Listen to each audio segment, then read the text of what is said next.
Muito boa noite a todos os nossos amigos e telespectadores da Connect TV, que nos acompanham em todos os lugares do planeta através das nossas redes sociais, das nossas plataformas digitais, mas em específico para vocês que acompanham no Brasil, em diversas operadoras, aqui em Portugal também, começando nas operadoras portuguesas, e nos Estados Unidos através do sistema Roku. Sejam bem-vindos a mais esse X da Questão, onde nós vamos analisar os fatos mais importantes e principalmente os mais que fizeram os bastidores ferverem durante esta semana, e convido para esse nosso bate-papo, começando lá pela minha extrema direita, Silvio Braunar, diretamente da nossa aprazível Milford, que eu não conheci, mas eu conheci os arredores em Massachusetts. Seja muito bem-vindo.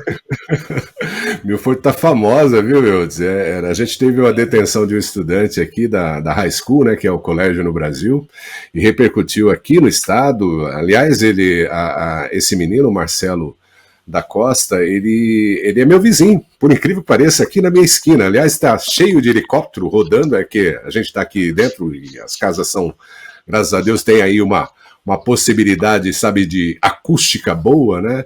E muitas autoridades, todas as redes de notícias estão aqui na minha esquina. Aqui. Minha Milford está famosa agora para a América toda, porque esse estudante foi detido um dia antes da sua formatura. Imagina o que não deu forfé aqui no estado de Massachusetts, com participação da governadora, né, a Maura Healey, com os procuradores aqui, com vários políticos. Os políticos aparecem toda nessa hora, viu, Eudes? Eles tudo aparecem nessa hora para colher aí o seu tiquinho. Mas o menino conseguiu um bond, que é uma fiança, ele saiu ontem, né, e está sendo repercutido aí nacionalmente. A minha Milford, que está com uma temperatura bem quente, né, porque está abafado, está 28 graus, 27, 28 graus, mas está bem abafado.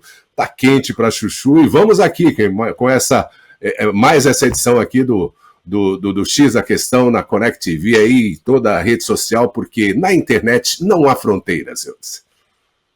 Não há fronteiras, mas no Brasil passa a ter alguns limites, e nós vamos falar disso daqui a pouco também. Não há fronteiras, mas há limites. Muito bem lembrado.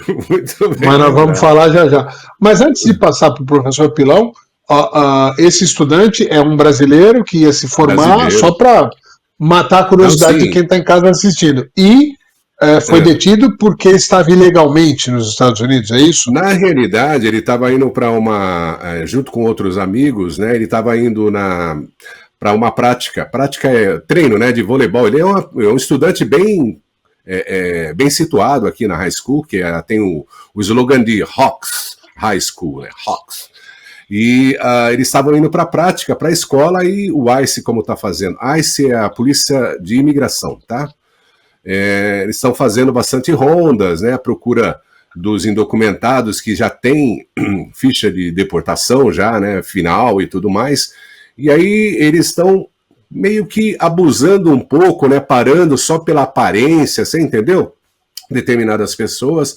A operação aqui do ICE, dessa Polícia de Imigração no estado de Massachusetts, ela está muito política, porque a Massachusetts é conhecido como estado santuário, ou seja, que dá uma certa proteção aos imigrantes, mesmo aqueles indocumentados. Então, o que aconteceu é que ele foi detido, né, e aí teve uma repercussão imediata, porque eles estavam, segundo os policiais, eles olharam na placa do carro, e a placa do carro tem o nome do proprietário, que era o pai desse menino, do Marcelo. Né, e ele já tinha uma observação de uma corte, ou seja, de um fórum por velocidade excessiva, por excesso de velocidade. Quer dizer, não é um motivo criminal, na realidade é um outro motivo.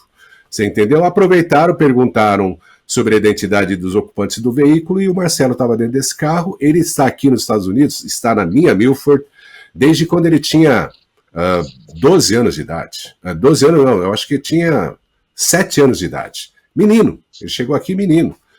e detiveram ele. Aí houve uma comoção na comunidade com manifestantes aqui em frente ao Town Hall. O Town Hall seria a prefeitura, né, da cidade. Sim, e manifestantes não só de imigrantes, aliás, da comunidade. Isso inclui aí todos os pais americanos, de outras nacionalidades que são residentes aqui da comunidade. Mas, Silvio, a pergunta é, ele estava ilegal ou ele tinha os documentos? Como não, é que... ele não tem status de legalidade, né? Ele não tem. Tá. Então, ok. Essa era é o motivo da detenção. Ok, fica o registro disso e, eventualmente, até se você, por essa proximidade, conseguir fazer uma entrevista, alguma coisa, acho que seria interessante para mostrar um pouco. Acho que a gente está se estendendo um pouquinho nesse tema, mas acho que é válido.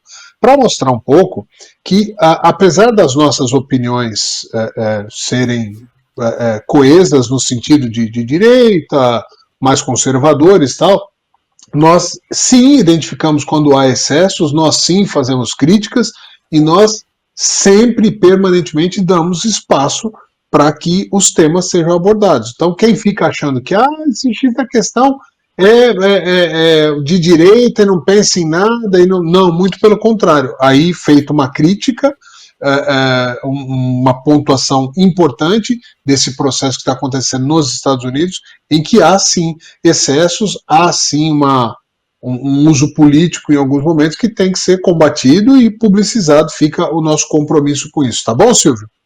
Tá bom, muito bem. Muito bem. Passando a palavra, então, depois de 45 minutos do início do programa, para o professor Pilão, diretamente do Principado Independente de Moema. Seja muito bem-vindo, professor. Tudo bem, Eudes? Tudo bem, Silvio? Nossa Tudo audiência, bem. O Jefferson fica aí na nossa retaguarda dando suporte e não está conosco hoje ao vivo porque o português resolveu voltar, né, Silvio? De vez em quando ele aparece aqui. Não é toda semana, não, mas de vez em quando ele aparece. Não fala assim, não fala assim. Eu acho que isso é bullying com o Silvio, falar que ele falou 45 minutos. Ele não falou 45 minutos. Não chegou nem a 43. Como é que ele pode falar de 45? Verdade. Deixa eu só fazer uma observação com relação a isso. Eu sei que é difícil, porque você tem que ter um corte, não tem outra forma, né?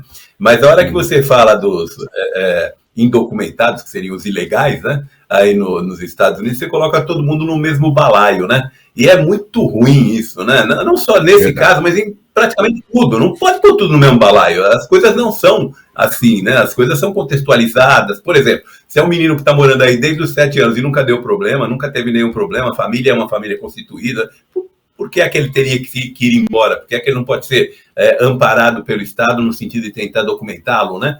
Se isso for possível. E se não for possível, os Estados Unidos está muito ruim, porque ele está saindo do ensino médio, que deve ter perto de 18 anos, né? Para estar saindo 18 anos, ele tem 18 anos. Ele tem 18 anos. Isso, desde os 7, quer dizer, ele está 11 anos aí e ainda não perceberam que ele estava fazendo coisa errada. Então, os cortes, né, os limites, é muito difícil. Eu sei que não há muito como fazer de maneira diferente, mas eu acho que simplesmente, tá assim, vai embora, não tá assim, fica. É uma coisa que tem que ser repensada e tentar encontrar alguma forma de poder atender às especificidades, né? Sei que não é simples, não estou falando, é muito fácil. Não é muito fácil, mas tem que achar algum meio, sim. Posso dar mais um pitãozinho a respeito disso? O que acontece é o seguinte, quando o Trump foi eleito, na realidade, a fala dele na campanha foi de expulsar todos os imigrantes criminosos. Você entendeu? Tem uma grande lista de gente criminosa e tudo mais. Só que a partir é completamente diferente, né? Que é completamente diferente.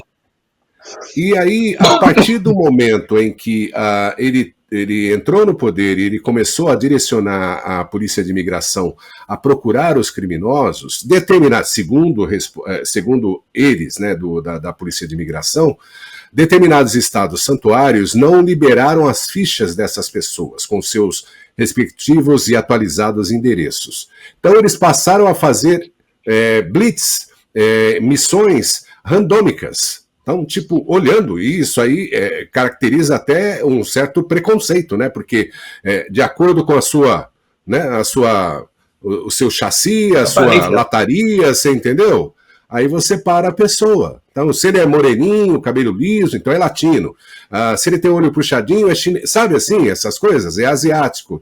E aí a coisa degringolou a ponto de ter uma briga política entre esse Estado aqui junto com o governo federal, que está fazendo a sua missão. E quando você dá autoridade lá na ponta, a ponta necessariamente não tem essa sensibilidade de poder encontrar um menino como ele, um estudante que estava indo para a escola fazer prática de voleibol, tipo assim, olha, você tem documento? Não, então é o seguinte, pegar seus dados aqui e depois você vai ter que se explicar lá. Não, já detiveram o menino do jeito que estava, e aí aconteceu essa comoção que repercutiu em outros estados também, porque aí veio à tona esse tipo de atitude por parte da Polícia de Imigração com pessoas que estão aqui estabelecidas há muitos anos, mas não têm o status legal porque não teve uma oportunidade.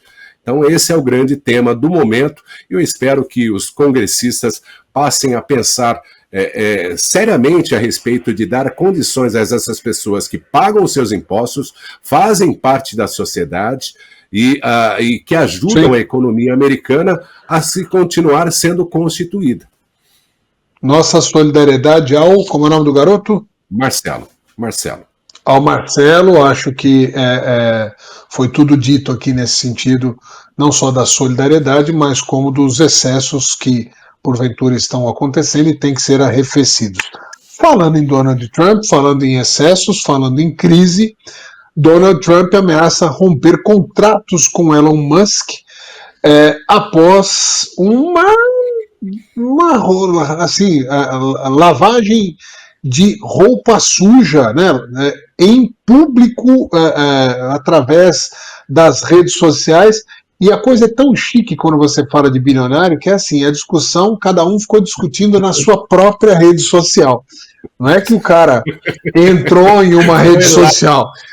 Não, eu vou falar na minha. Aí pá, e o outro fala, eu só vou responder na minha.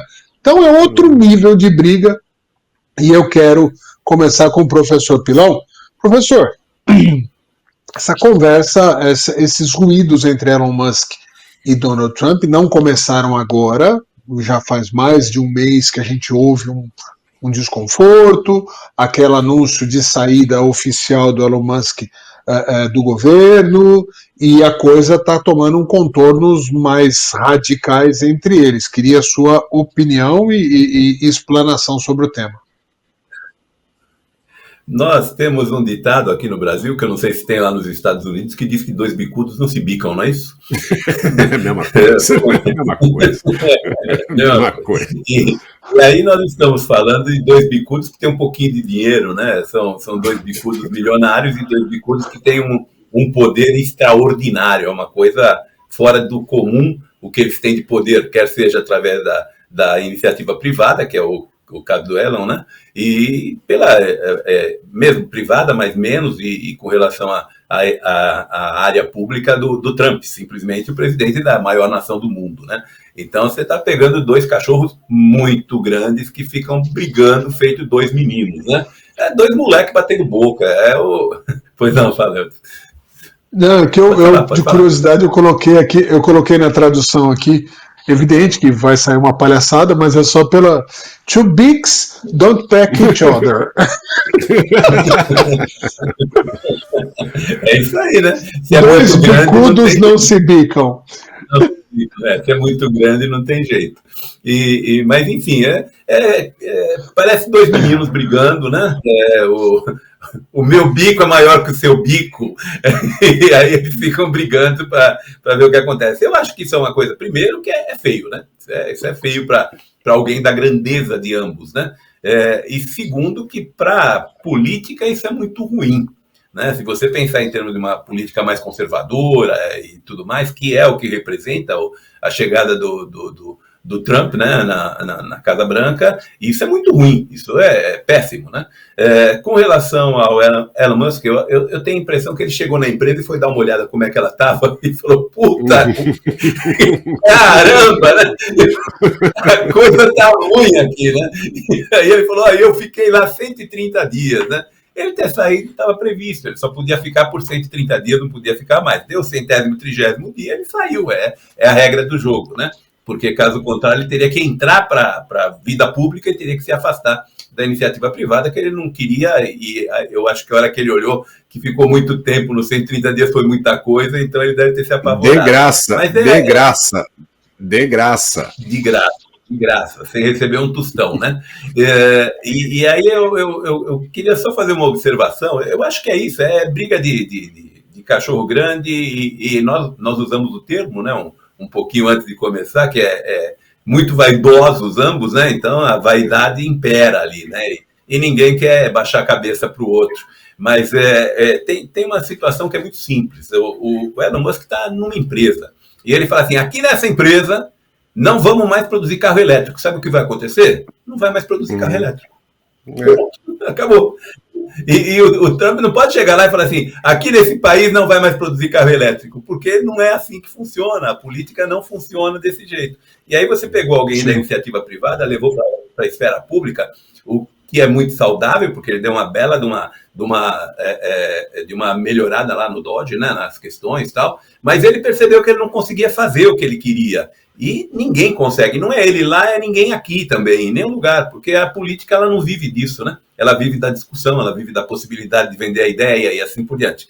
Então, eu entendo que é dessa forma. Eu só queria fazer a observação que eu disse, só queria fazer a observação, acabei falando mais aí, mas que eu ontem vi na Globo, eles falarem dessa questão, né? E disse que o Elon Musk, logo que assumiram lá, não sei o quê, que o Trump fez propaganda para a Tesla. Eu fiquei pensando e procurei na minha memória, eu não vi ele fazer um único aceno a respeito do carro elétrico, ao contrário disso, né? Ele fala, vamos buscar petróleo, quem quiser comprar carro à explosão, né? Drill baby, lembra? Drill baby. É isso aí. É isso. Ou seja, vai o que você quiser, né? E eu só achei engraçado essa observação que foi feita ontem na Globo, né? E eu falei, meu Deus do céu, é tendência demais para a vida, né? Mas é isso, olha que bonitinho o nenê dele. É isso, Silvio. É isso. Esse era o começo. Esse era o começo. Trump sempre feliz. Mas o Trump está sempre com essa cara, né? Mas vamos lá. Ô Silvio, eu ouvi alguns comentários justamente a respeito desse tema, de que em algum momento esse objetivo do Donald Trump de perfurar, de reforçar, vamos dizer, a indústria dos carros a combustão normais, isso incomodou o Elon Musk e que teria sido um dos motivos do agravamento desta relação, porque incomodou. E o Donald Trump teria falado, olha, a indústria de carros elétricos, ela tem que se virar sozinha. Não é assim que o mundo faz? Então, iniciativa privada se vira sozinha. E os apoios, subsídios, descontos de impostos tal, não tem mais. E que aí mexeu no Aí mexeu no se não é o principal negócio do Elon Musk, é o negócio que o notabilizou. A Tesla é a empresa, eu não tenho esses números, se é a mais rentável ou não dele, mas com certeza foi a empresa que deu notabilidade mundial a ele, e aí ele pôde fazer o que ele quis. Ele é dono do X, ele faz foguete da ré, outras coisas, mas a Tesla é a empresa mais famosa dele, e que isso teria sido um dos itens. O que tem de ruído aí? E até um outro comentário para você me dizer. Também tem um papo aí de que na Fox eles estão dizendo que essa briga pode ser uma estratégia política dos dois com algum objetivo ainda não percebido. Olha, eu entraria naquele campo do acho isso, acho aquilo. Eu realmente, sobre a Fox, eu não tenho, eu não observei, né, esse tipo de comentário e eu não saberia te dizer. O que a gente tem aqui de informação boa a respeito, boa no sentido de verídica, né? Que é primeiro sobre a participação do Dodge, né, dentro do governo. Chegou um determinado momento em que foi feito o trabalho, aquilo que se precisava foi feito, se desenvolveu, tanto é que a gente teve aí o descobrimento aí de vários ralos, né, com o dinheiro do pagador de imposto americano, que ia ir para várias organizações e que ele conseguiu sanar, inclusive também no sistema de saúde, né, que é o Social Security, seria o nosso INSS no Brasil. Tá? Ele conseguiu localizar, é o SUS, exatamente. Ele conseguiu localizar e brecar toda essa derramação de dinheiro, esse dinheiro que ia para o ralo, ia para o bolso, né, de um monte de gente e necessariamente não ia para a saúde do americano. O negócio pegou na realidade já há algum tempo atrás, quando foi percebido, segundo essa imprensa, a imprensa séria, de uma certa ingerência por parte do Dodge em determinados departamentos sensíveis, começando pelo Departamento de Estado. A gente se lembra, 2 meses atrás, mais ou menos, o Marco Rubio dando ali chega para lá. Chega para lá. Uma chegada para lá, tipo, aqui não, você entendeu? Aí a coisa começou a ficar mais complicada quando teve aí, se ventilou a possibilidade da participação do Dodge dentro do Departamento de Estado, do Pentágono, onde o todo-poderoso Pete Hegseth falou para o Trump, falou, aqui também não, dentro do Pentágono, operações especiais, tudo que a gente tem que fazer, inclusive houve até vazamentos, né, de determinadas ações que os Estados Unidos tomaria, que era uma coisa extremamente sensível. Então, ali também foi outro ponto. Mas o que pegou de verdade são 2 aspectos. Um é sobre o teto de gastos do governo americano, que o Elon Musk é totalmente contra, e o Trump está tendo uma visão política a respeito disso e não simplesmente conservadora em termos de redução de gastos dos Estados Unidos, que é justamente esse Beautiful Bill, ou a lei maravilhosa, né, que aumenta o teto, não é o gasto, aumenta o teto de gasto para que o governo possa ter um fôlego. Afinal de contas, a dívida aqui dos Estados Unidos, nós estamos aí, o professor sabe bem os números, 36 trilhões de dólares, não é isso, professor? 36 trilhões. Então ele quer aumentar... Mas deixa eu fazer os Estados Unidos ficarem com vergonha. Porque um paizinho daquele 36 trilhões, nós chegamos a 7,6 trilhões.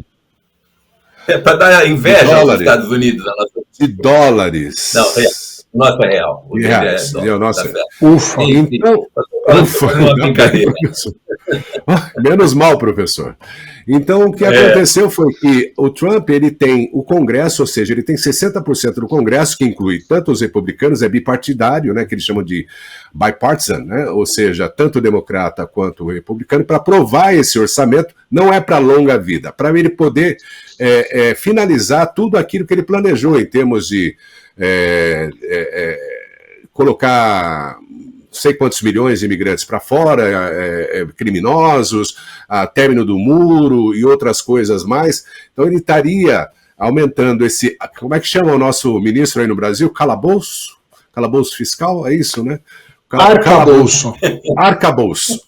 É o arcabouço, né? Aliás, o nosso ministro aí, depois a gente fala, né? 30 dias de férias, meu Deus do céu.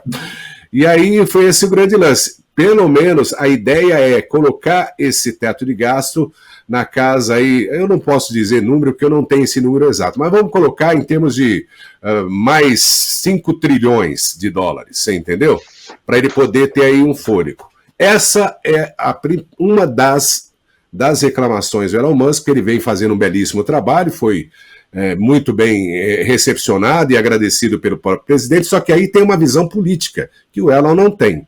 E a outra, aí é fofoca, gente, é que o Elon Musk, ele queria pegar a administração da NASA, você entendeu? E aí...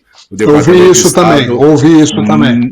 O Departamento de Estado falou, não, aqui não, Miguelão, aqui não, porque a NASA é um departamento extremamente sensível para o governo americano. É aquela coisa, tudo briga de vaidades, né? Ele é poderoso, ele é o mais rico do mundo, tinha muito poder, tem esse negócio da Tesla, mas ele não mexe só com Tesla. Ele tem um contrato gigantesco com o próprio governo americano, que é o sistema de defesa, que é esse Golden Dome, é ele que está desenvolvendo. Você entendeu como é que é o lance de poder aí, o negócio? Então, um querendo aparecer mais do que o outro, só que o eleito foi o Laranjão, e aí as coisas... Mas elas vão se resolver, viu, amigos? Elas vão se resolver, porque ninguém tá aqui pra... Que isso? Barulho de polícia. Eita, nós, amigo. Guerra nas estrelas. Ô, chefe, boa tarde. Tudo bem? Boa tarde, professor. Tudo bem? Sua careca tá brilhando, viu, professor? Ô, Silvio, quem que tá brilhando? Você? Sua careca. A sua careca tá brilhando. O Jefferson comeu o que no almoço, Jefferson? Você tá animado aí. Não, chefe, é que chegou uma imagem novinha lá da França. Por favor, coloca na tela aí. Vamos lá, tem notícia. Olha lá. É mentira. É verdade. O que é isso? Ele caiu? Me explica isso que eu não tô sabendo. O presidente tentou repetir movimentos dos acrobatas lá que estavam fazendo espetáculo lá. Apresentação. Apresentação lá, uma exibição lá para a comitiva lá da visita oficial do Brasil na França, e gerou essas imagens bonitas. Aí eu resolvi mostrar para você que tem tema dele no programa, então falei, bom, é uma imagem fresquinha, né? E ele tira foto, ele deitou no chão para tirar foto também, eu tô vendo aqui agora. Tá sem sapato, né? Tá descalço. Que vergonha. Bom, na verdade, vergonha nenhuma. Ele já fez coisa muito pior para envergonhar o Brasil. Vamos em frente. Senhores, eu preciso passar para o próximo tema.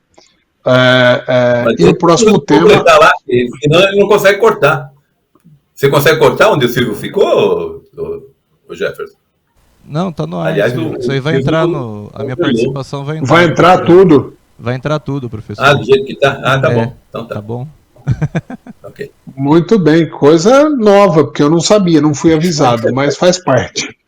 Acrobático. Eu não mando nada. Eu não foi acrobático. Foi um movimento acrobático do Jefferson também. A gente já tinha finalizado. Vamos lá. Vamos pro próximo tema que a gente ganha mais, que é o seguinte. Ainda falando do nosso país agora, né? Falamos do Lula aí, vamos falar do Bolsonaro. Bolsonaro prestou depoimento essa semana na PF sobre a atuação de Eduardo Bolsonaro nos Estados Unidos. Evidente que está todo mundo acompanhando, o Eduardo Bolsonaro está há algum tempo já nos Estados Unidos, sim, fazendo um lobby, fazendo, a gente pode chamar aí de incentivo, seja lá o que for, mas diversas coisas focadas na tentativa de dissuasão, vamos chamar assim, de Alexandre de Moraes, nesta sanha que tem de perseguir a direita. E, em algum momento, o Moraes descobriu, através de uma live, que o Bolsonaro mandou dinheiro para o Eduardo. E aí chamou ele para dizer, peraí, então quer dizer, você está sustentando esta tentativa de atentado contra o Estado Democrático de Direita, aquelas coisas malucas e bonitas que eles falam. E resumindo, Bolsonaro teve um enfrentamento com... Eu não vi imagens ainda, acho que não foram divulgadas imagens dele falando diretamente com Alexandre de Moraes, mas na saída, Bolsonaro deu entrevista coletiva ali, no quebra-queixo, como a gente chama, e falou muito firmemente a respeito de algumas coisas que estão acontecendo. Resumo da ópera, eu queria saber de vocês desta acrobacia, já que a gente falou de acrobacia, que o Alexandre de Moraes continua fazendo para tentar muito rapidamente colocar Jair Bolsonaro na cadeia. Em paralelo com isso, as pesquisas que não param de sair, assim, Silvio Braunat contra Lula no segundo turno, já está no empate técnico. Ganho. Qualquer pessoa. Eu vou falar primeiro com o Silvio. Silvio, O Alexandre de Moraes fazendo isso, dando mais ainda o tom de perseguição política que está acontecendo no Brasil, independente de sanções ou não, acho que está refletindo na mentalidade do povo, porque o povo já rejeita o Lula de uma forma que eu considero praticamente irreversível. Não, eu estou junto contigo e esse é o reflexo, né? Por mais que você tente, né, encobrir e tudo mais, falando primeiramente sobre a oitiva, né, que o Bolsonaro teve que fazer, ele foi convocado como testemunha, ele não foi nem convocado como convidado, você entendeu? Porque testemunha não pode pedir pelo silêncio, você entendeu? Ficar sem falar nada, ele é obrigado a falar alguma coisa. E eu, como pai, se meu filho está precisando de dinheiro, entendeu? Para sobreviver em determinada parte do mundo, é óbvio que eu vou mandar dinheiro, você entendeu? Mas a intenção aí, ela é bem sacana, né? Por parte desse sistema totalitário que a gente já vive, porque a gente já vive, né? No regimão. Ele é para dar aquela participação, ou seja, para dar aquele crivo de ajuda na participação do crime. Esse crime que você comentou aí, né? Sei lá que crime que é esse, ninguém sabe na realidade. Então, por isso aí, só ele já está aí, ele consegue uma condenação, ele conseguiria uma condenação de 400 anos, 500 anos para o Bolsonaro, porque ele é copartícipe nesse crime, porque ele foi como é que fala? O banqueiro, não é isso? Ele foi o cara que deu dinheiro para poder... financiador. Muito bem, professor. Essa palavra aí, e tudo mais. E é óbvio que no Brasil, nessa coisa que a gente tem aí, onde o professor ainda reside, e Jefferson e muita gente, pelo menos 200 milhões aí, você entendeu? A população ela não tem como não perceber, você entendeu? Porque tá lá na gôndola do supermercado, a comida, o preço, a violência. Aliás, Brasil é ótimo, né? Eu sei que a gente vai falar desse assunto ainda, mas o cara foi condenado a pagar 60 mil de indenização por dizer que ele é corno, para confirmar que ele é corno. Isso é só no Brasil. O cara vai pagar uma indenização e dizer assim, não, sim, reconheço, fui moleque, fui corno, eu sou corno. Aí tome 60 mil de indenização aí que você tem que pagar, entendeu? Porque você assumiu que você é corno. É só o Brasil mesmo. Então a população no geral, vendo a violência, a escassez da comida, a insegurança, começa a falar, começa a descobrir, começa a ver, não é nem descobrir, que a realidade está ali, na porta dela. Ela sai, o cara vai tentar trabalhar, ele não consegue. Você entendeu? O aposentado, ele não pode ter um auxílio residência porque os dois que são aposentados moram na mesma casa, enquanto que ministros e tudo mais recebem 9 mil de auxílio moradia. Você entendeu como é que é? Essas coisas estão vindo tudo à tona e é óbvio que mesmo a pesquisa da co-irmã participante do consórcio vai dar esse resultado. Se a co-irmã participante da pesquisa está dando esse resultado de desagrado para o total da população aí na casa dos 57%, significa que, na realidade, esse cara inexiste em termos de agrado, a não ser para uma pequena parcela que é realmente cão fiel dessa coisa desgraçada que está no desgoverno do Brasil. Professor Pilão, a palavra é sua. Eu acho que você está um pouco bravo, não sei por quê. Todo mundo sabia que ia dar M, todo mundo sabia, inclusive seus amigos aí da Faria Limers, eles sabiam que ia dar M, professor. Sim, com certeza. Mas deixa eu comentar algumas coisinhas aí nesse entorno aí, vai. Assim, ó, o Lula tem 66% de rejeição. Isso para voltar a ser candidato, né? Então, em janeiro, esse número era de 52%. Perguntavam, você acha que o Lula tem que tentar a reeleição? 52% diziam que não. Em março subiu para 62%, agora subiu para 66%. Isso significa dizer que de cada 3 brasileiros, 2 dizem que não quer que ele volte a se candidatar. não é a ser presidente, não quer que ele volte a se candidatar. Mas se a gente olhar para o outro lado, que é o lado do Bolsonaro, o número é muito parecido. É um pouco menor, mas é muito parecido. Então eu diria o seguinte, que hoje, se a gente pegar os 57% de rejeição dele, representa mais ou menos a mesma coisa que representava alguns meses atrás. A gente fala, não se recupera. Depende do que ele consegue fazer. Por exemplo, se ele fizer a acrobacia que os franceses fizeram, se ele conseguiu repetir, de repente ele pode fazer um espetáculo Pode ser. E elevar a sua participação em termos de capacidade de votos, né? Mas deixa eu falar uma coisa que estourou hoje. Eu não sei se vocês chegaram a ver, e se a nossa audiência chegou a ver, mas uma diretora, parece que é a diretora administrativa financeira da EBC, Empresa Brasil de Comunicação, pediu demissão, entregou a carta de demissão, porque falou que não dá. Não acredito. Entregou a carta de demissão. E disse o seguinte, por que eu estou me demitindo? Estou me demitindo porque não dá. A estrutura inteirinha da EBC está atrás do Lula hoje. Hoje nós não temos um equipamento, uma câmera, um microfone, uma pessoa que não esteja nas viagens do Lula. Então nós estamos tendo que cobrir 24 horas do Lula. Então não dá. Eu não tenho como fazer manutenção de equipamento, eu não tenho como fazer nada. Então isso aqui vai estourar. Então tchau, estou indo embora. Pego o meu chapéu e estou saindo fora. E aí o que aconteceu? O ministro do Lula foi à EBC hoje pela manhã. E disse o seguinte, olha pessoal, eu preciso contar com vocês, a gente tem que recuperar a imagem do Lula, então eu preciso sim que vocês precisam recuperar a imagem do Lula. Disse isso na reunião que fez com o pessoal lá da EBC. Só lembrando, a Brasil de Comunicação não é empresa do governo, né? Ela é empresa de Estado, então não é para ela cobrir presidente, ela está lá para fazer comunicação do Estado brasileiro, né? E está dizendo que 100% está em cima do Lula para tentar melhorar a imagem dele e dito até com todas Até porque, desculpa interromper, para fazer propaganda do governo já tem a Globo, não precisava da EBC. E os equipamentos são um pouco melhores, né? Exato. São um pouco melhores.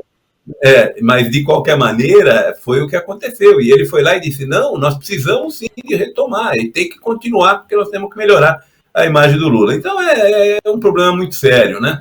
Com relação ao Eduardo e o Bolsonaro, né, e o pai e filho, vão ficar os dois no mesmo inquérito e vão ser os dois presos. É isso, eu falei isso semana passada, né? Semana retrasada. Vai pôr ele no dia 8 de janeiro também, vai pôr ele e com toda... O pai vai pegar 40 anos, ele vai pegar uns 35, porque ele, na verdade, não era o pai, era o filho, né? Então, como tem o pai, o filho e também tem o Espírito Santo, então o Espírito Santo também vai junto e vai pegar os seus 40 anos aí. Todo mundo que está envolvido vai ser devidamente condenado. E o Eduardo vai entrar no mesmo inquérito. Só uma observaçãozinha também de hoje, eu não sei se vocês viram, mas o Trump Media entrou com um processo contra o Moraes, tá? E foi aceito.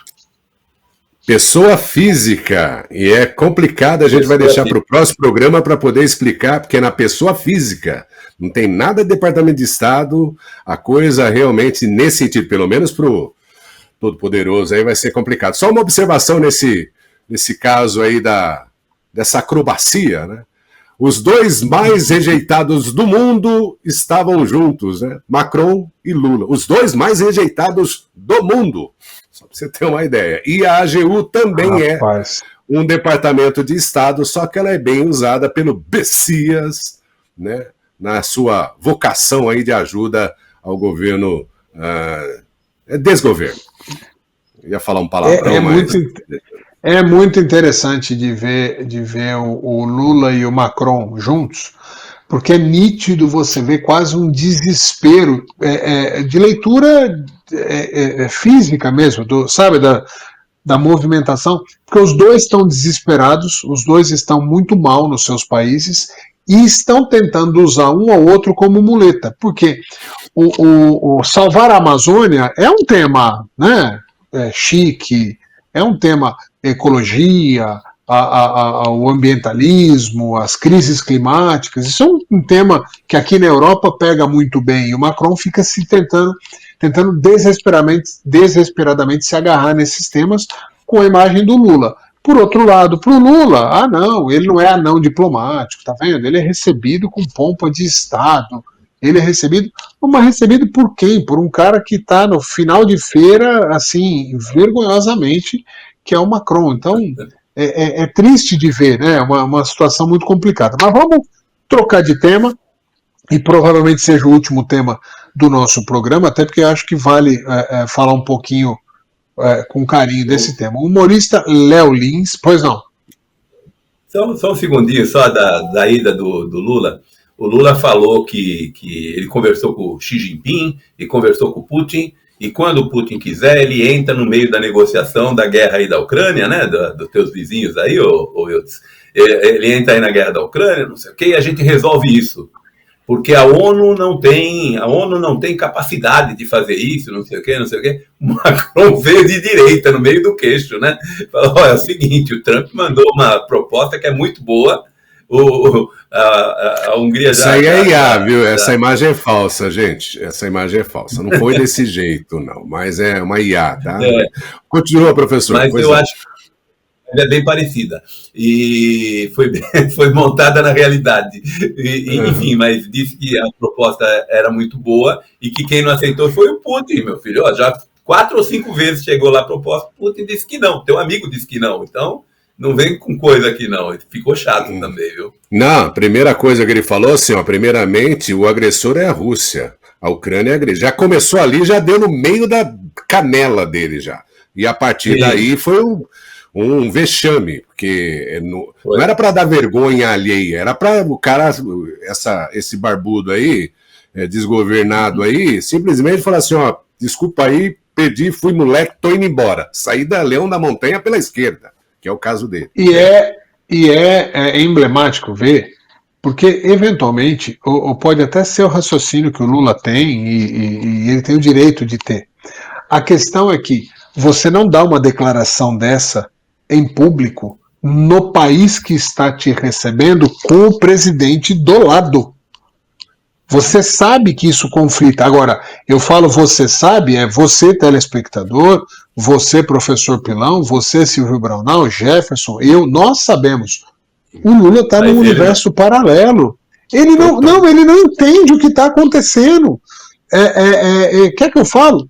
O próprio PT tinha que criar uma maneira de tirar o Lula do circuito para tentar preservar, não que eu considere o Lula um símbolo, eu acho ele assim, deplorável, um dos piores, se não o pior político da história do Brasil, eu acho ele um lixo, ponto.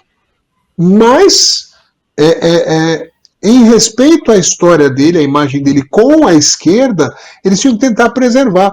Eles vão... Eu lembro que logo que o Lula ganhou, algumas pessoas falaram assim, vai ser bom, porque vai acabar com a memória afetiva que as pessoas tinham do Lula. E eu concordo hoje, não que vai ser bom, que era melhor não ter tido esse Lula 3.0, mas estão destruindo com a memória afetiva. Ele está perdendo espaço no Nordeste, entre as mulheres, entre os mais pobres, entre os mais jovens. Ele está perdendo espaço em todos os segmentos que sempre deram apoio quase que incondicional a ele. Então, estão acabando com a história do Lula. Eu fico feliz. Acho que é isso mesmo. Deixa ele falar. Põe ele para falar. Mas, por outro lado, eu vejo uma inanição, e mais do que inanição, uma bunda molice de todo mundo do entorno do Lula, porque não tem ninguém com coragem. E não só coragem, mas coragem e discernimento, estratégia, para fazer ele entender que se ele um dia estaria em algum capítulo da história com algum mérito, a continuar desse jeito, ele volta, se não para a cadeia, mas ele volta para o mesmo ostracismo que ele estava no período da cadeia. Professor Pilão, para finalizar esse tema. É muito rápido. Só porque nós falamos da rejeição de 66%, não querem que ele seja candidato. Desses 66%, 15% são petistas, tá? Aí, 15% é mais grave ainda, professora. É mais grave ainda.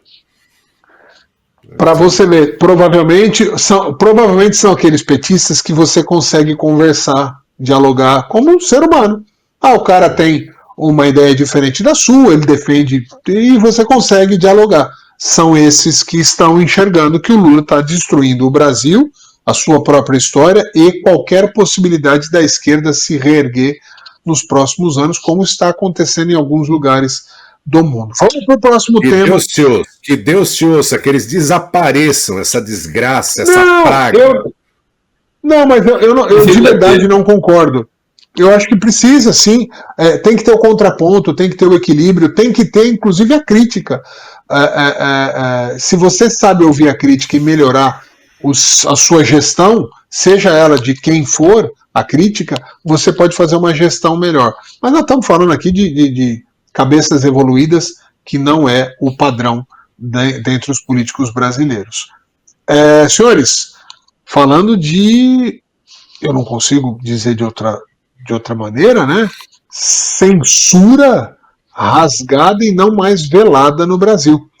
O humorista Léo Lins foi condenado a pena de mais de 8 anos de prisão por piada preconceituosa. Quem conhece Léo Lins, está aí na tela, é um humorista bastante famoso, muito ligado àquele grupo dos novos humoristas, e ele trabalha até hoje com Danilo Gentili, mas ele é um astro, eu não consigo, acho que é uma boa, ele é um verdadeiro astro do stand-up comedy no Brasil.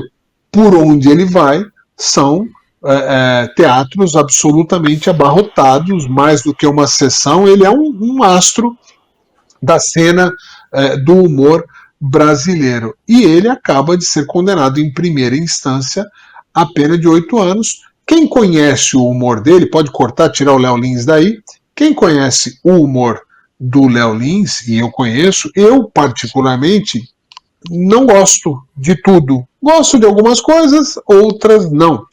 Assim como eu adoro Danilo Gentili, eu gosto muito do Danilo Gentili como pessoa, discordo de algumas coisas. No programa eu acho legal, ele é um grande entrevistador, mas eu fui assistir um show do Danilo Gentili e não volto mais. Eu achei também meio passa do ponto, ainda fui com a minha mãe, sabe? Falei, não gostei. Uma arma na sua cabeça para você ir ver, né? Não colocar uma arma na sua cabeça para você ir ver. Exato. A minha atitude é isso, a minha atitude é não gostei, não volto mais, não recomendo para quem eu sei que tem o mesmo espírito e acabou. Eu não tô pedindo para que não exista o show. Eu estou dizendo que não me agrada. Dito isso, eu já estou falando a minha ideia sobre o tema e vou passar primeiro, professor Pilão. A gente está ouvindo tanto Estado democrático de direito, fica mais engraçado ainda, parece piada do Léo Lins, né?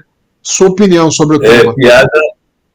Piada de mau gosto, diga-se de passagem, né? Vamos só fazer uma ratificação à sua percepção quanto a ele, tá? Eu também não gosto dele, não.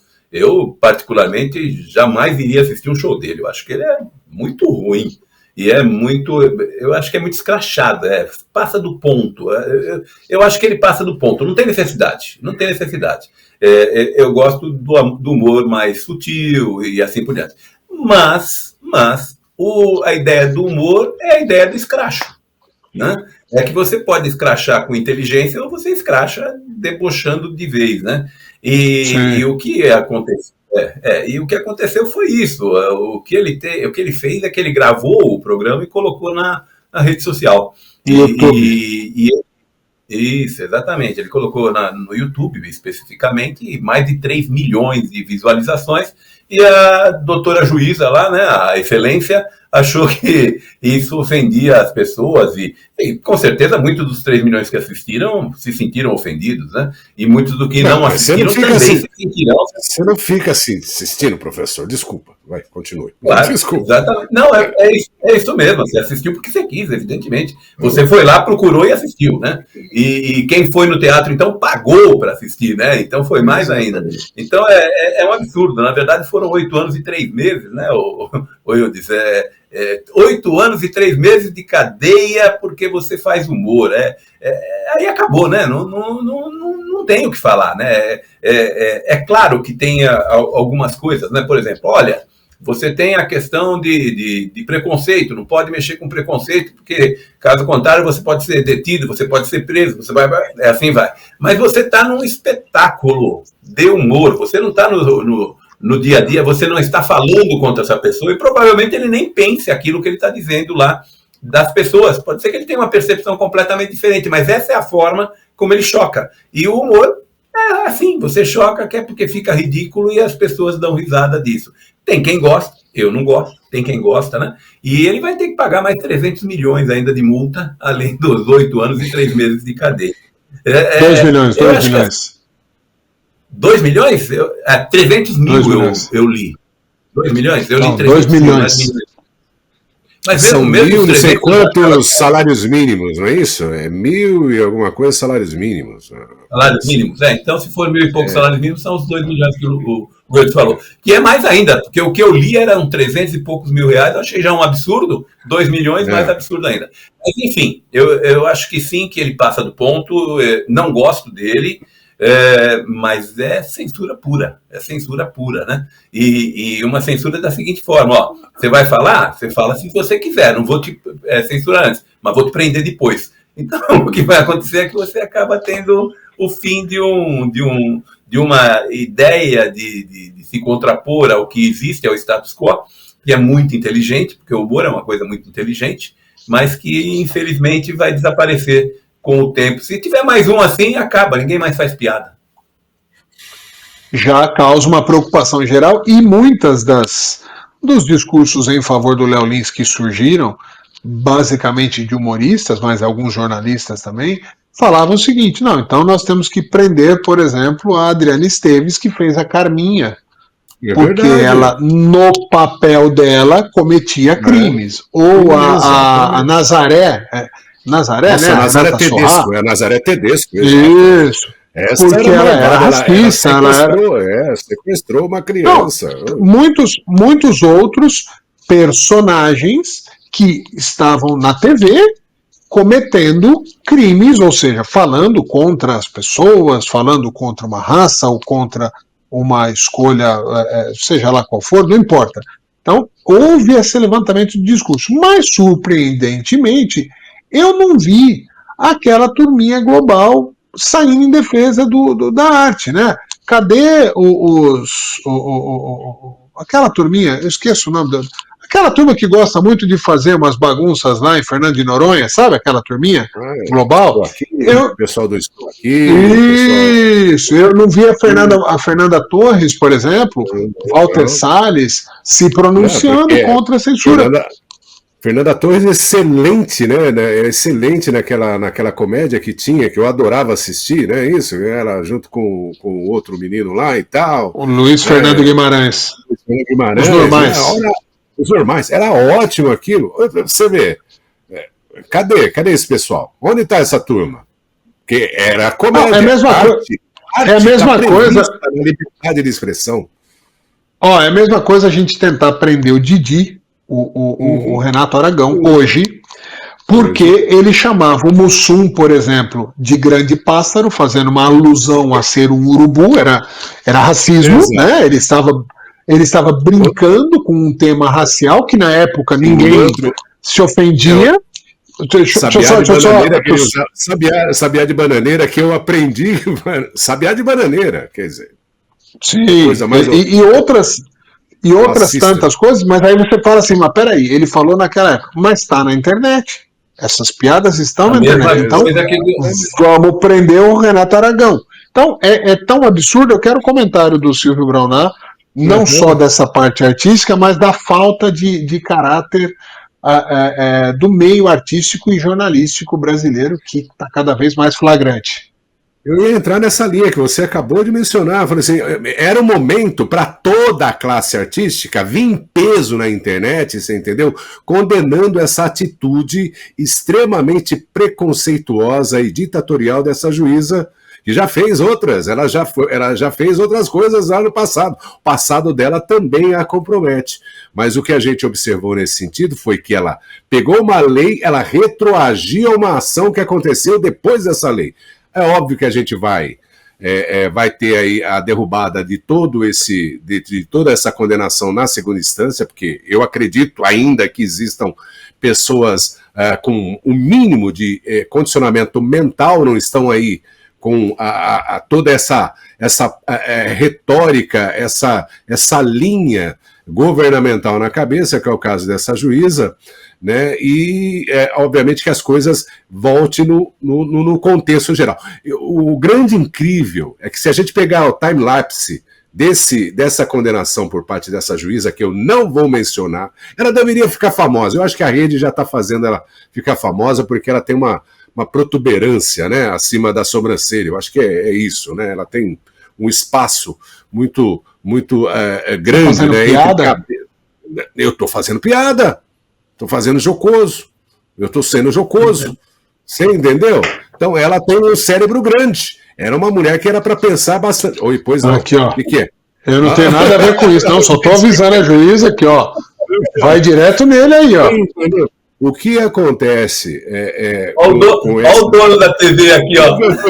Ele tá passando o dedo. Então toda a classe artística tinha que estar berrando. Só que, por incrivelmente que pareça, você mencionou esse pessoal só quando lhe convém. O momento é que esse pessoal não está entendendo que essa coisa aí degringolou, ela perdeu a noção. Ela não vai atingir só quem é de conservador, quem é de direita, quem é que está falando pelo conservadorismo. Isso aí vai atingir todo mundo. Isso aí é histórico. Hitler fez isso, o Bigodinho fez isso, o Stalin fez isso, você entendeu? Mussolini fez a mesma coisa, você entendeu? Ele começou ali com aquele que incomodava. Você entendeu? Apagando o pessoal, tirando da mídia, tirando do noticiário as peças importantes. E depois ele foi em cima dos que estavam ali te dando o suporte. O negócio de ditadura, do regime, não é só para um lado, gente, é para todo mundo. E esse pessoal ainda não entendeu que o negócio é esse. Ao ponto do time-lapse, né, do evento que ela fez essa condenação, aquele outro que faz, como é que faz? Apologia ao CV, né? Eu nem vou falar né? Lá no Rio de Janeiro, foi solto no mesmo dia. Por quê? Porque o juiz daquela causa entendeu que é uma liberdade de expressão que a música dele toca. Né? Ela não faz apologia ao crime, à organização, à morte, ao terrorismo, você entendeu? É liberdade de expressão. Aí, esse é o país que nós estamos, exatamente. Esse é o país que nós... Na verdade que nós não estamos, né? Eu e o Silvio Braunar não estamos. Eu estou em Portugal, o Silvio está nos Estados Unidos. Eu estou. É o país, vamos apontar aqui, ó, para o professor Pilão. Esse é o BO que você tem que segurar, mas nada que a gente também não possa ser responsabilizado. Eu tenho empresa no Brasil, a minha vida fiscal é do Brasil, eu declaro imposto de renda, pago impostos, tudo no Brasil, e vou ao Brasil com bastante frequência, normalmente aí 4, 5 vezes ao ano. Então eu respondo às leis brasileiras naturalmente e confesso que tenho medo. Nós da Connect TV voamos abaixo do radar. Nós não temos nós somos uma emissora de TV regional que tem a sua atuação aqui em Portugal, tal, e a gente voa abaixo do radar. Mas nada impede que amanhã ou depois um programa de um pouco mais de sucesso, ou a partir de julho que a Connect TV vai estar na TV em Portugal inteira, na TV mesmo, não é mais só... Aí no Brasil já é em 300 cidades TV a cabo. Aqui nós vamos entrar para o TV a cabo em Portugal inteiro. Nós vamos ter uma dimensão muito maior a partir de julho. Nada impede de que um programa como esse, a gente fale alguma coisa, ou em tom de brincadeira, ou uma crítica mais firme, e que numa ida minha ao Brasil, ou do Silvio, ou eventualmente o professor Pilão, seja enquadrado para responder por opinião.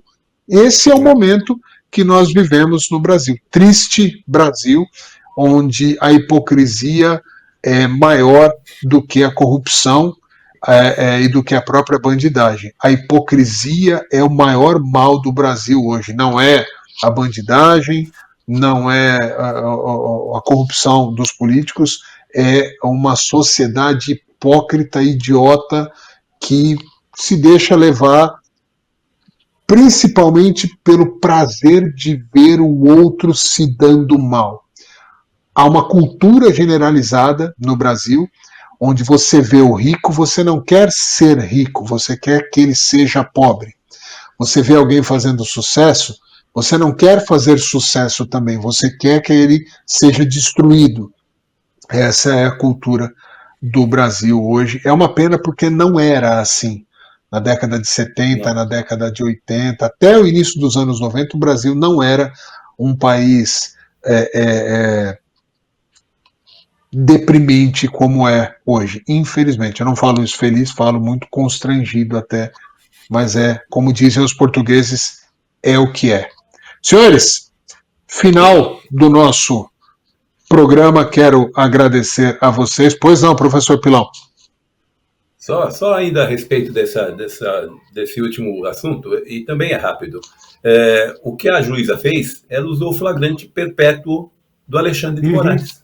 Exatamente. Foi isso que ela fez. E uma observação que o Silvio fez, que eu acho que é muito importante para aqueles que nos assistem e que eventualmente ainda acham que está tudo certo ficar julgando a questão do 8 de janeiro lá pelo Supremo. Se vocês prestarem atenção no que o Silvio disse, diz assim, agora vai para a segunda instância e seguramente isso será derrubado. Não foi isso que você falou, Silvio? Foi exatamente isso. E quem está sendo julgado pelo Supremo? Vai para qual instância? Não tem como, não tem instância. Não tem instância. Se o Léo tivesse sido condenado a 8 anos e 3 meses de cadeia no Supremo, hoje ele estava atrás das grades. Ele não tinha recurso. É isso que está errado no caso do tal do golpe, do 8 de janeiro. Que quebraram, que tem que ser preso, mas não é dessa forma que está sendo feito. Isso é que está errado. E aí a gente vê indenização de quase 2 milhões de reais para um artista que contou uma piada, mas o dinheiro do INSS é roubado. Quando os bancos, que são outro mal do Brasil, essa máfia dos bancos brasileiros, roubam, não diretamente, mas eles roubam através do sistema bancário que é fechadinho, né? A gente é obrigado a pegar dinheiro. Quer mais roubo do que isso? Se você tem um dinheiro hoje e aplica numa conta para render para você, dá 1% ao mês. Né? No final do ano vai dar aí, sei lá quanto, 12%, 15%, juros sobre juros, não dá 20%. Não dá 20%. E se você deixar o seu cartão de crédito, se você deixar o seu cartão de crédito estourar por um ano, passa de 1000%. Esse é o país que a gente vive. Então, considerações finais melancólicas hoje. Silvio Braunau. Só lembrando que tudo isso começou lá no FHC, né? Salvamento dos bancos, aí veio o politicamente correto. Isso aí tem um desenho comunista. Tem um DNA ali. Tem o DNA comunista desde lá do politicamente correto. Aí depois a fila no banco pro velhinho, aí depois pro que não tem a muleta, aí depois pra mãe que carrega a criança, aí o que leva. Tudo é isso. Aí veio as cotas, tudo isso tem um desenhozinho. Você vai separando a sociedade em blocos de miseráveis para poder ali manter o controle. É o que acontece hoje no país. Diferente do Eutz, eu não vejo solução, pelo menos a curto prazo, sem uma hecatombe no país. Eu estou falando de revolução mesmo, sabe? De sangue mesmo. Sem isso, não vai haver absolutamente nada. Me despeço aqui indignado, porque eu não tenho esperança nesse país. Não tenho a menor esperança nesse país, porque tem uma coisa que eu aprendi lá atrás, quando eu estava no início da faculdade, com um professor de sociologia, um professor bom, tá? Ele dizia o seguinte: o problema do ser humano é quando ele tem o caráter fraco. Quando ele nasce com o caráter fraco, que é o que se produz ao longo desses tantos anos no Brasil, aí você não tem uma sociedade hegemônica no sentido de progresso, não de progressismo, de progresso. Ele me falou isso em 1983. Tá? E eu não o professor de sociologia dele é o Charles Bronson ou é o Chuck Norris? Professor de sociologia. Aliás, era uma professora de sociologia, a gente chamava, o pessoal dava apelido dela porque ela tinha um problema na perna, era ponto e vírgula, a gente chamava ela de ponto e vírgula. Mas ela era ótima, muito, eu não me esqueço dessa frase, caráter fraco. Eu acho que 8,3 anos pro Lins, vamos ver quanto é que vai dar pro Silvio Brau, né? Ô, Léo Lins! Deixa eu mandar um recado pro Léo Lins aqui. Léo Lins, pega esse vídeo. Para, Sirene. Ô, Léo Lins, pega esse vídeo aqui e manda pro seu advogado que você vai conseguir atenuar a sua pena com certeza. Professor Pilão! Pelo menos nós acabamos o X da questão dando risada, porque esse é um programa que a gente fala de coisa séria, mas com bom humor. Nós não precisamos de falar de coisa séria com rabugices, né? Eu acho que essa é a marca registrada da questão, que a gente fala de coisa séria, de forma séria, e ainda assim consegue fazer isso de uma maneira um pouco mais leve. E eu gostaria de dizer que é o seguinte, Eudes, você diz que vem 5 vezes para o Brasil, pobre é duro, sabe? O Gilmar Mendes vai 40 para Portugal por ano. 40 vezes por ano ele vai para Portugal. Com o nosso dinheiro. Rapaz. Claro. Com o nosso dinheiro. Que coisa. Mas é isso. Que vergonha. Foi um prazer. X da questão. A semana que vem estamos aqui de novo. Não sei se vai ter assunto para a semana que vem, né? Se tiver certeza. Algum assunto a gente comenta. Um abraço, Eudes, um abraço, Silvio, Jefferson e a nossa audiência. Obrigado por terem ficado conosco até agora. Um abraço a todos. A gente só não morre de tédio quando fala da política no Brasil. Senhores, obrigado mais uma vez. Obrigado também ao Jefferson, que cuida dos bastidores e criou uma sirene hoje aí que surpreendeu a todos. Um forte abraço a todos vocês. Continuem conectados na Connect TV. Valeu!